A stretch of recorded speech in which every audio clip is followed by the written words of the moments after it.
Why do you got your hands down? When you don't want to put up on your time.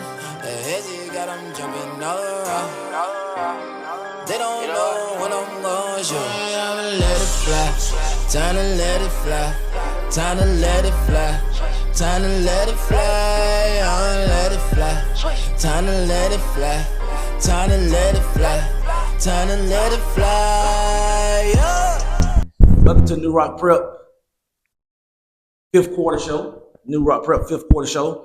I'm Coach Ivory and Mike Gaines, voice of NewRock Prep.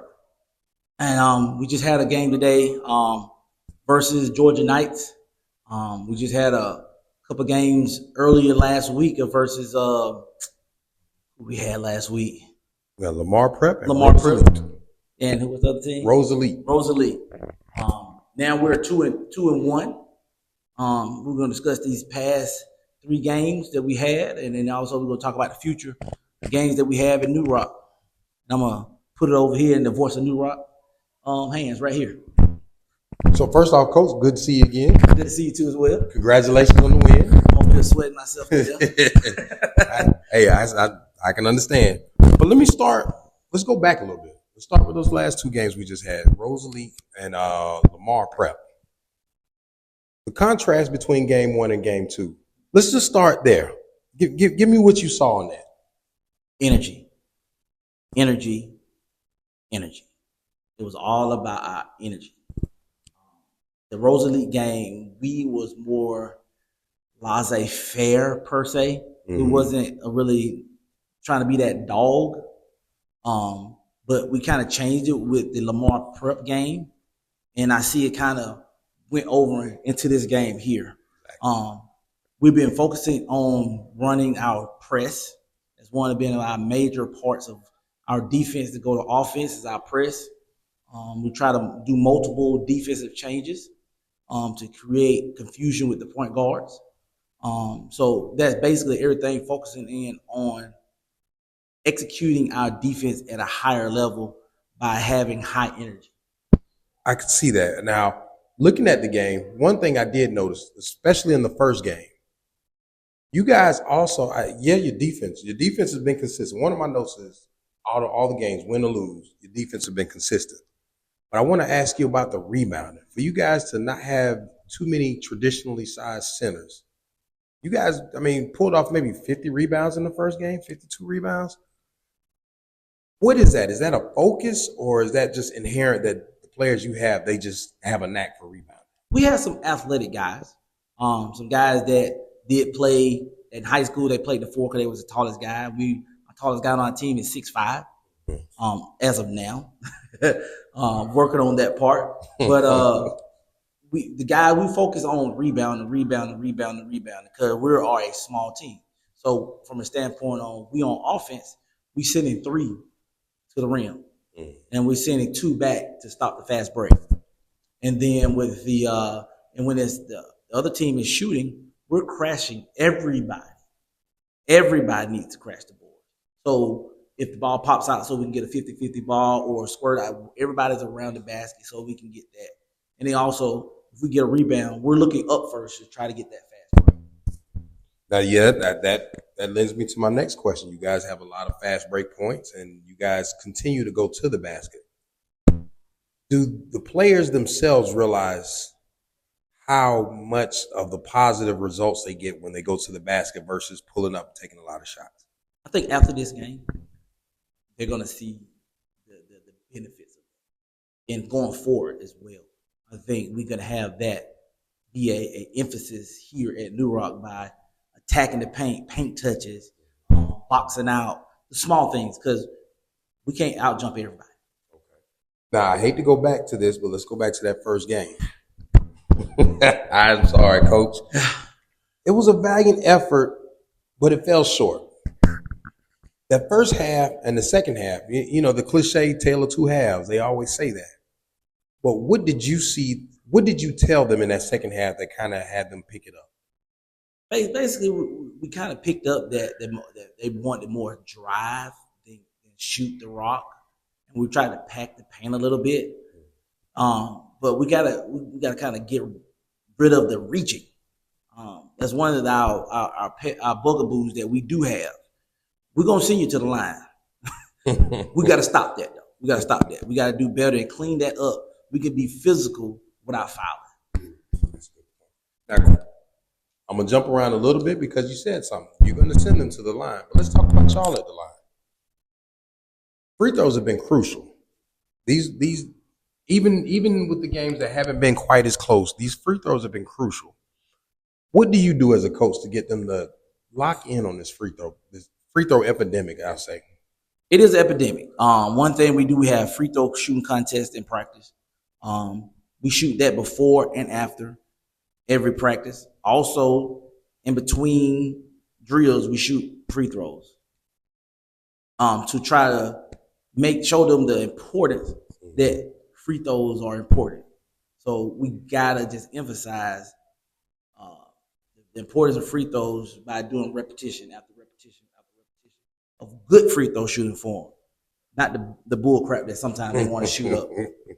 I understand that. Now let me keep on shooting. Let's stick with the shooting, but let's go a little bit further out. Let's do this 3-point shooting. First game, not so great. Second game, vast improvement. This game, steady, but it wasn't the volume. The volume was, a good volume. But my question is, what's your overall feel for your use of the 3-point for your team specifically? How do you want to use that? I want to be able to shoot it about, 12 to 20 times a game, and want to hit it about 7 to 8 times a game. Really, I want to attack the basket. We are more of a dribble drive type team. Drive in, kick out, then pick and roll, things like that. So that we got to work on that. That's one of the things. I don't want to live and die by the 3. That's one of the problems that we had last year. That we kind of lived and died by the 3, and we was a horrible 3-point shooting team. Now, let me ask you this. You mentioned last year's team. We have to acknowledge the fact we have basically all 12 new faces, all 15 new faces, however many. What has been the biggest adjustment for you as a coach in terms of dealing with last year's squad and this year's team? They basically the same, man. This generation, from a standpoint of thinking everybody's going to be a 20-point scorer, everybody's going to have 5 to 10 assists, everybody's going to get the same treatment. They're the same. There's only one difference right now, and I think as the season progresses, it's going to be a strength for us at the point guard situation. I think it's going to be a strength for us. We just as a coaching staff, we gotta teach them to be a little bit more traditional point guard instead of all about the new age point guard now. You can still do both, but you got to know when and when not to. I'm kind of going back to my granddad. You got to know when to do it and when not to do it. So that's one of the things that I'm gonna put on myself as a coach to try to teach them more to do that. Okay. Now, with that, we don't have all the stats yet, but Jalen Johnson had a great showing today. With him picking up the load, and Marcus Calhoun started off early hard. Mm-hmm. Did you expect them to take on these roles, or was this something you placed on them as these expectations, or did they just emerge today? From a standpoint, at the beginning of the season, they emerged.